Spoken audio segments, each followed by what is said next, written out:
کہ مثال کے طور پر اگر دو خدا ہو جاتے تو کیا ہوتا؟ اگرچہ کہ ہماری گفتگو احادیت میں ہے، لیکن اس احادیت کو جب آپ نے ثابت کر دیا تو بطریق اولا آپ نے واحد کو بھی ثابت کر دیا کہ جب وہ اپنی ذات میں کے اندر جز کا محتاج نہیں ہے تو کیسے وہ ممکن ہو سکتا ہے کہ وہ اپنی ذات سے خارج کسی اور چیز کا محتاج ہو؟ تو سوال یہ ہوتا ہے کہ کیا ممکن نہیں ہے کہ دو خدا ہوں یا دو سے زیادہ خدا ہوں مثال کے طور پر، اور وہ دو سے زیادہ خدا یا دو خدا اس کائنات کا نظام سنبھال رہے ہوں؟ اس میں کیا حرج ہے؟ جیسے مثال کے طور پر ہیں بھی بہت سے ثنویت کے قائل ہیں، ایک خدائے شر اور ایک خدائے خیر، دو خدا کے قائل ہیں کہ ایک خدا وہ ہے جو خدائے خیر ہے، نیکی اور بھلائی کا خدا ہے، اور ایک خدا وہ ہے جو خدائے شر ہے، جو شر کا خدا ہے، برائی کا خدا ہے۔ یا مثال کے طور پر جو ہندو ہوتے ہیں مثال کے طور پر وہ کہتے ہیں کہ یہ بارش برسانے والا خدا ہے، یہ ہوا کو چلانے والا خدا ہے، تو اس میں کیا حرج ہے؟ نظام تو چل رہا ہے۔ تو دو خدا ہونے میں آخر حرج کیا ہے؟ ہم مان لیں کہ دو خدا ہیں، کیوں ہمارا اصرار ہے کہ ہم ایک ہی خدا کو مانیں، اس کے علاوہ کسی خدا کو نہ مانیں؟ تو ہمارا سوال یہ ہے کہ یہ جو دو خدا ہیں جن کو آپ کہتے ہیں کہ یہ دو خدا ہیں، آیا یہ دونوں بے نیاز ہیں یا نیاز رکھتے ہیں؟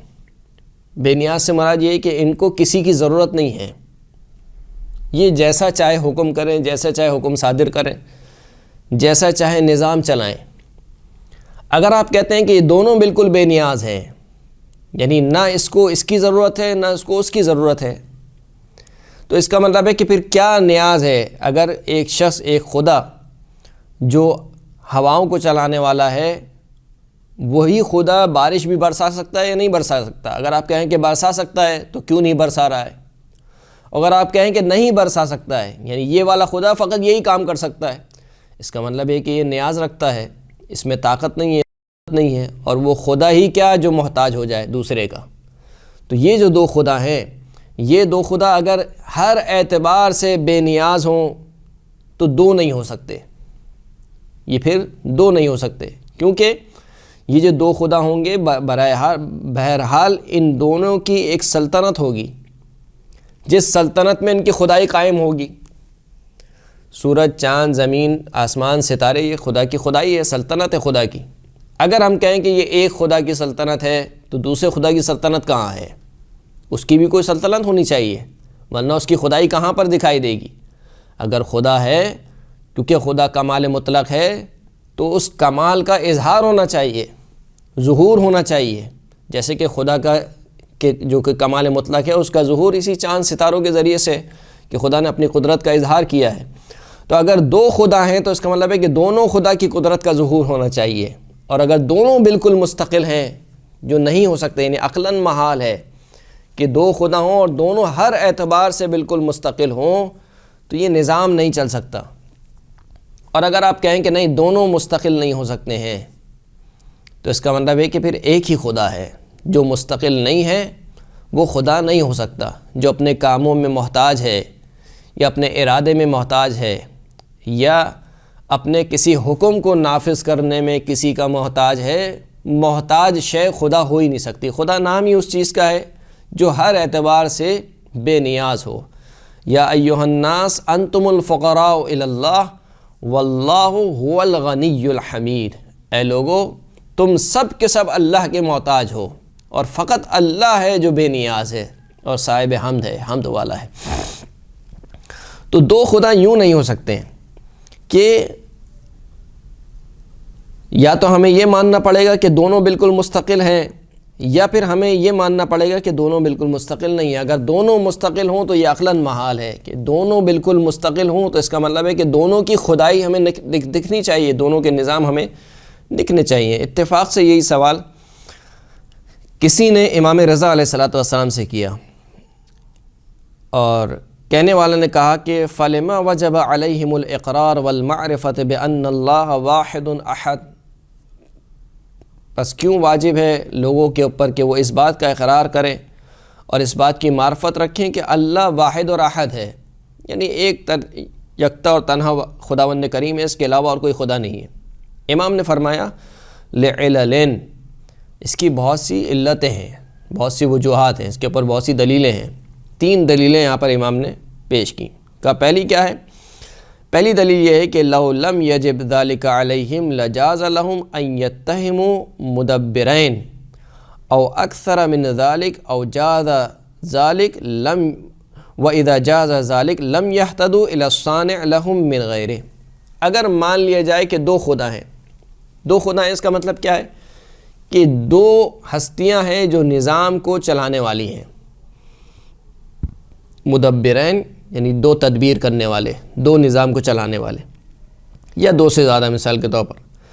اور اگر یہ تصور کر لیا جائے کہ 2 سے زیادہ، 2 یا 2 سے زیادہ مثال کے طور پر نظام کو چلانے والے ہیں، تو اب جو میں نماز کے لیے کھڑا ہو رہا ہوں کس کی عبادت کر رہا ہوں؟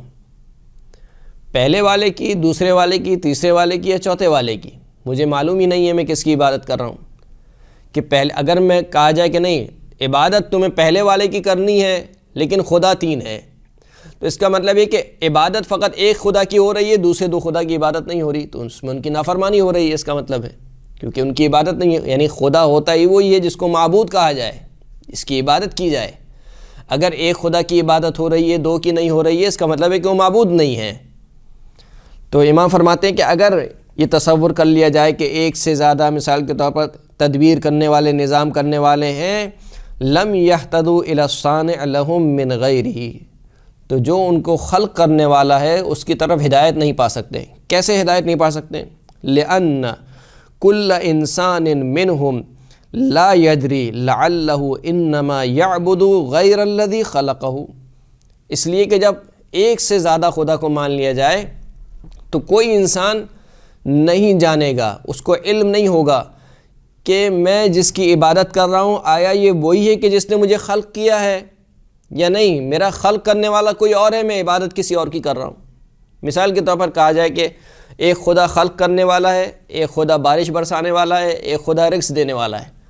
اب اگر میں عبادت کر رہا ہوں تو آیا میں اس کی عبادت کر رہا ہوں جس نے مجھے خلق کیا ہے یا نہیں، میں کسی اور کی عبادت کر رہا ہوں؟ نہیں معلوم ہوگا. وَيُطِيعُ غَيْرَ الَّذِي أَمَرَهُ، اور وہ اطاعت کرے گا، وہ نہیں جان سکتا ہے کہ آیا وہ ایسے خدا کی اطاعت کر رہا ہے کہ جس نے اس کو حکم دیا ہے یا نہیں کسی اور خدا کی اطاعت کر رہا ہے. فَلَا يَكُونُ عَلَى حَقِيقَةٍ مِّن صَانِعِهِمْ وَخَالِقِهِمْ، پس ایسی صورت میں حقیقت میں وہ اپنے صانع کو، اپنے خالق کو نہیں پہچان پائیں گے. وَلَا يَثْبُتُ عِنْدَهُمْ أَمْرُ آمِرٍ وَلَا نَهْيُ نَاهٍ، اس صورت میں ان کے نزدیک کسی حکم دینے والے خدا کا حکم ثابت نہیں ہوگا اور کسی خدا نہیں کرنے والے خدا کی نہیں ثابت نہیں ہوگی.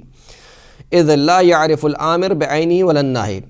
پھر اس کے بعد امام فرماتے ہیں کہ لو جاز ان یکون اثنین لم یکن احد الشریکین اولا بان یعبد ویطاع من الآخر وفی اجازت ان یطاع ذلک الشریک اجازت اللہ یطاع اللہ وفی اللہ یطاع اللہ الکفر باللہ.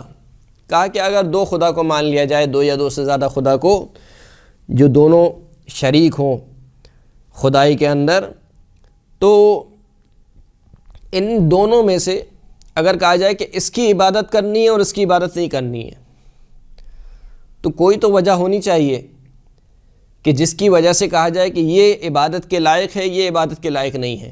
یعنی اس میں ایسی کیا خصوصیت ہے کہ اس کی تو عبادت کی جائے مگر اس کی عبادت نہیں کی جائے؟ تو کوئی نہ کوئی چیز ہوگی، یعنی کوئی نہ کوئی مرجح جسے کہتے ہیں علمی زبان میں، کوئی نہ کوئی مرجح ہونا چاہیے، کوئی علت ہونی چاہیے کہ میں اس کی عبادت کروں مگر اس کی عبادت نہیں کروں. اور اگر اس کو ترجیح حاصل ہے عبادت کرنے میں، اس کا مطلب ہے کہ اس کو ترجیح حاصل نہیں ہے. جب اس کو ترجیح حاصل نہیں ہے تو اس کا مطلب اس میں عیب اور نقص پایا جاتا ہے، اس میں فضیلت پائی جاتی ہے، اس میں عیب و نقص پایا جاتا ہے، اور جس میں عیب اور نقص پایا جائے وہ خداوند کریم نہیں ہو سکتا. اور پھر دوسری بات، اگر کہا جائے کہ اس کی عبادت کرنی ہے، اس کی عبادت نہیں کرنی ہے، اس کا مطلب ہے کہ اس کی عبادت کر رہا ہے، اس کی اطاعت کر رہا ہے، دوسرے کے ساتھ کفر کر رہا ہے.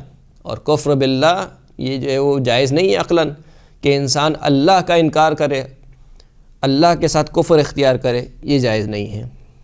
پھر اس کے بارے میں امام فرماتے ہیں اگر انسان ایک خدا کی عبادت کرے، اس کا مطلب ہے کہ ایک خدا کے نظام کو لے رہا ہے، اس کی کتابوں کو لے رہا ہے، اس کے رسولوں کو لے رہا ہے، اس نے جس بات کو ثابت کیا ہے اس کو لے رہا ہے، اس نے جس بات کو حرام قرار دیا ہے اس سے رک رہا ہے، لیکن دوسرے خدا کے نظام کو نہیں لے رہا، دوسرے خدا کے حلال و حرام کو نہیں لے رہا۔